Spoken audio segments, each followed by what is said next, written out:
प्रणाम। आप सभी का स्वागत है। जैसा कि आप जानते हैं कि ये चतुर्मास चल रहा है, तो भगवान विष्णु के शयन के पश्चात चतुर्मास में यदि कोई व्यक्ति किसी भी नियम का पालन करता है, वह बड़ा ही आनंददायी और फलदायी होता है। अतः मनुष्य को अपने कल्याण के लिए चतुर्मास में कोई न कोई नियम अवश्य ही ग्रहण करना चाहिए।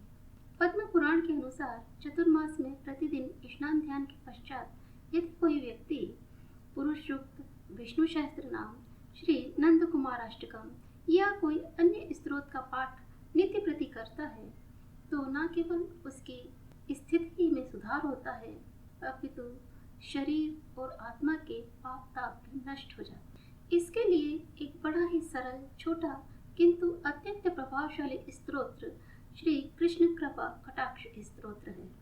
चतुर्मास में भगवान वासुदेव की कृपा प्राप्त करने के लिए यह एक बड़ा ही सरल और छोटा किंतु प्रभावशाली स्रोत है। यदि कोई इसका नित्य पाठ करता है तो भगवान श्री कृष्ण की सहज ही प्राप्ति हो जाती है और उनकी कृपा प्राप्त क्यों न हो। कहते हैं ना कि मुखम करोति वाचाल पंगुल लांघयते गिरिम यत् कृपा तमहम वंदे परमानंदम माधवम। अर्थात जिनकी कृपा से गूंगे भी बोलने लगते हैं, पंगु पहाड़ लांघ जाते हैं, ऐसे ही उन परमानंद स्वरूप माधव की मैं वंदना करती हूँ। पूर्ण ब्रह्म भगवान श्री कृष्ण की कृपा प्राप्त करने के लिए कोई भी उपाय है तो केवल भगवान का स्मरण और कीर्तन, ये बड़ा ही प्रभावशाली उपाय है। भगवान स्वयं नारद जी से कहते हैं, नाहम वसामि वैकुंठे योगिनाम हृदयेन च मद्भक्ता यत्र गायन्ति तत्र तिष्ठामि नारदः। अर्थात मैं वैकुंठ में नहीं, अपने भक्तों के हृदय में निवास करता हूँ। मेरा वैकुंठ तो भक्तों का हृदय ही है। ऐसे भक्त जो नित्य मेरे गुणगान करते हैं, मैं वहाँ निवास करता हूँ। भगवान श्री कृष्ण का स्वरूप मंगल रूप है। उनके नाम रूप लीला का गान भी मंगल रूप है। जो मनुष्य भगवान श्री कृष्ण के स्तोत्र आदि का पाठ करते हैं, उनकी न केवल वाणी ही शुद्ध होती है, अभी तो उनका आत्मा भी पावन हो जाती है। मनुष्य श्री कृष्ण स्वरूप हो जाता है। जिस तरह से हवन में घी डाला जाए वो घुल मिल जाता है, ऐसे ही वह भगवत स्वरूप होकर भगवान में एकारूप हो जाता है और उसे भगवान के साक्षात्कार के योगी बन जाता है। भगवान श्री कृष्ण स्वयं ब्रह्मा जी से कहते हैं, जो कृष्ण कृष्ण कृष्ण यह कहकर मेरा प्रतिदिन स्मरण करता है, उसे मैं उस प्रकार नरक से उबार लेता हूँ जिस प्रकार कमल जल को भेद कर ऊपर निकल जाता है। श्री कृष्ण कृपा कटाक्ष स्तोत्र श्री आदि शंकराचार्य जी द्वारा रचित बहुत ही सरल और सुंदर स्तुति है। बिना किसी जप, सेवा अथवा पूजन के केवल इस स्तोत्र के मात्र नित्य पाठ से ही कृष्ण की कृपा प्राप्त हो जाती है। उनके चरण कमलों में भक्ति प्राप्त हो जाती है। श्री कृष्ण कृपा कटाक्ष जो कि श्री आदि शंकराचार्य जी द्वारा रचित है, आज मैं उसका पाठ करके उसका अर्थ थोड़ा बोलने का प्रयास कर रही हूँ। यदि मुझसे कोई भूल, कोई चूक हो जाए तो कृपया मुझे क्षमा कीजिएगा। तो आइए हम प्रारंभ करते हैं। भजे व्रजे कमंडलम समस्त पाप खंडनम स्वभक्त चित्त रंजनम सदैव नंद नंदनम सुपिच्छ गुच्छ मस्तकम सुनाद वेणुहस्तकम अनंग रंग सागरम नमामि कृष्ण नागरम।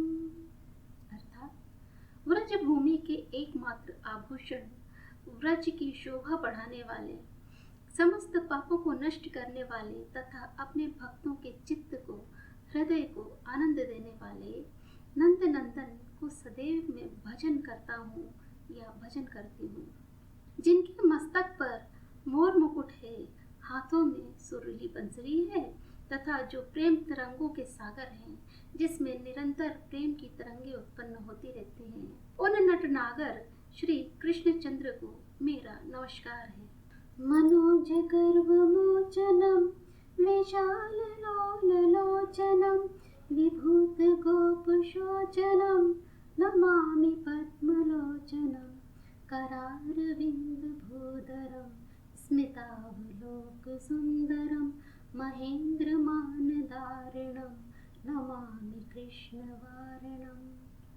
मनोज अर्थात कामदेव, गर्वमोचनम अर्थात उनके गर्व का मोचन करने वाले, कामदेव के मान को, उनके अभिमान के मर्दन करने वाले, विशाल लोल लोचनम अर्थात बड़े बड़े सुंदर और चंचल नेत्रों वाले, विभूत गोप शोचनम व्रज गोपों के शोक को हरण करने वाले, नमामि पद्मलोचनम ऐसे कमल नयन भगवान को मेरा नमस्कार है, प्रणाम है। करारविंद भूधरम जिन्होंने अपने करारविंद अर्थात अपने हाथों की उंगली पर भूधर को अर्थात गिरिराज को धारण किया है। स्मितावलोक सुंदरम जिनकी मुस्कान और चितवन अति मनोहर है।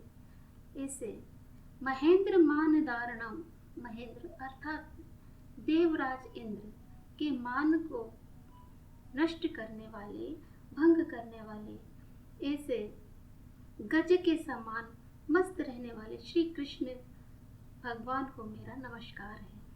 कदम्ब सून कुंडलम सुचारु गंड मंडलम वर्जन्यनेक वल्लभम नमामि कृष्ण दुर्लभम यशोदया समोदया सगोपया सनंदया युतं सुखैकदायकं नमामि गोपनायकं।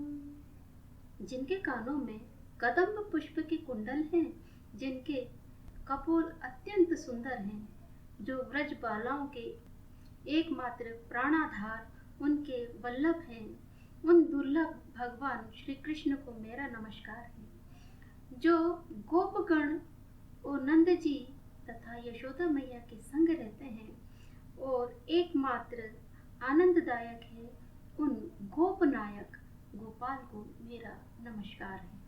सदैव पाद पंकजम मदीयमानसे निजम दधानुमुक्तमालकं नमामि नंदबालकं समस्त दोष शोषणं समस्त लोक पोषणं समस्त गोपमानसं नमामि नंदलालसं।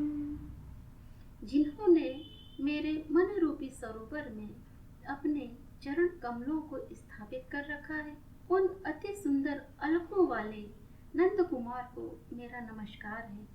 तथा समस्त दोषों को दूर करने वाले, समस्त लोगों का पालन करने वाले, समस्त व्रज गोपों के हृदय तथा नंद जी के वात्सल्य लालसा के आधार श्री कृष्ण चंद्र को मेरा नमस्कार है।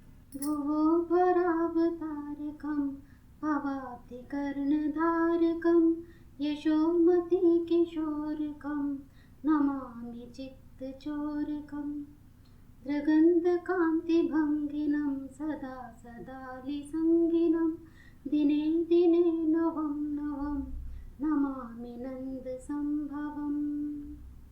भूमि का भार उतारने वाले, भव सागर से तारने वाले, कर्णाधार श्री यशोदा मैया और किशोरी श्री राधा रानी जी के चित्त को चुराने वाले चित्तचोर को मेरा नमस्कार है। कमनी कटाक्ष को चलाने की कला में प्रवीण, सर्वदा दिव्य सखियों से सेवित होने वाले, नित्य नए नए प्रतीत होते हैं, ऐसे नंदलाल को मेरा नमस्कार है।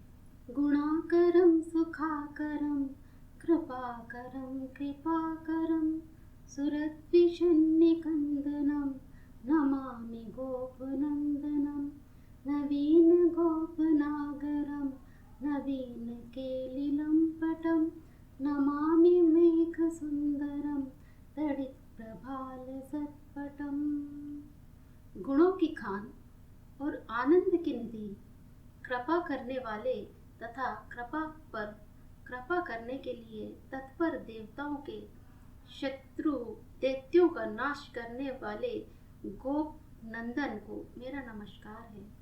नवीन गोप सखा नटवर नवीन खेल खेलने के लिए ललायत घनश्याम अंग वाले बिजली सदृश सुंदर पीतांबरधारी श्री कृष्ण भगवान को मेरा नमस्कार है।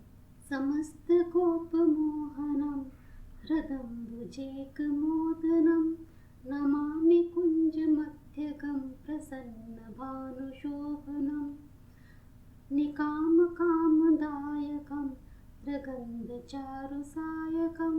रसायनवेणुगायकं नमामि कुंजनायकं।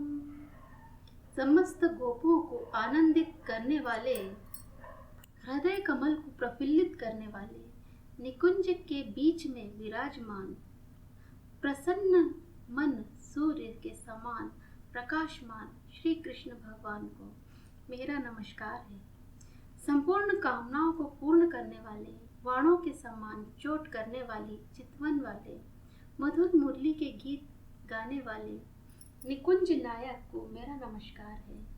विदग्ध गोपिका मनो के तल्पशायिनं नमामि कुंज कानने प्रबद्ध वह्निपायिनं किशोरकान्तिरञ्जितं दृगञ्जनं सुशोभितं गजेन्द्रमोक्षकारिणं नमामि श्रीविहारिणं। चतुर गोपिकाओं के मनों के तल्प पर यानी मनोरूपी शैया पर शयन करने वाले, कुंज वन में बढ़ी हुई विरह अग्नि को पान करने वाले, किशोरावस्था की कांति से सुशोभित अंग वाले, अंजन लगे सुंदर नेत्रों वाले, गजेंद्र को ग्रह से मुक्त करने वाले, श्री जी के साथ विहार करने वाले श्री कृष्णचंद्र को मेरा नमस्कार है। यदा तदा यथा तथा तथैव कृष्ण सत्कथा मया सदैव गीयतां तथा कृपा विधीयतां प्रमाणिकष्टकद्वयं जपत्यतिथ्यय पुमान् भवेत् नंदनंदने भवे भवे सुभक्तिमान। मेरे ऊपर ऐसी कृपा हो जहाँ कहीं भी जैसे भी परिस्थिति में मैं रहूं, सदा आपकी सत्कथाओं का और आपके गुणों का गान में करता रहूं। जो पुरुष इन दोनों श्री राधा कृपा कटाक्ष और श्री कृष्ण कृपा कटाक्ष के अष्टकों का पाठ या जप करे, वह जन्म जन्मांतर तक नंद नंदन श्री श्याम सुंदर की भक्ति से युक्त हो जाए और उनको साक्षात श्री कृष्ण से मिलन का सुअवसर प्राप्त हो। तो ये था श्री कृष्ण कृपा कटाक्ष, जिसे न केवल पढ़ने से, केवल सुनने मात्र से भी, उसे हृदयंगम करने से श्री कृष्ण की और राधा रानी की कृपा का बड़ा ही सुंदर फल प्राप्त होता है। तो आज के लिए केवल इतना ही। यदि मुझसे कहीं कोई भूल हो गई हो, कोई त्रुटि हुई हो, तो एक बार पुनः मैं आप लोगों से क्षमा मांगती हूँ। तो कैसी लगी आपको ये रकम मुझे ज़रूर बताएं। और आज के लिए बस इतना ही। अगली बार हम फिर मिलेंगे, तब तक के लिए नमस्कार।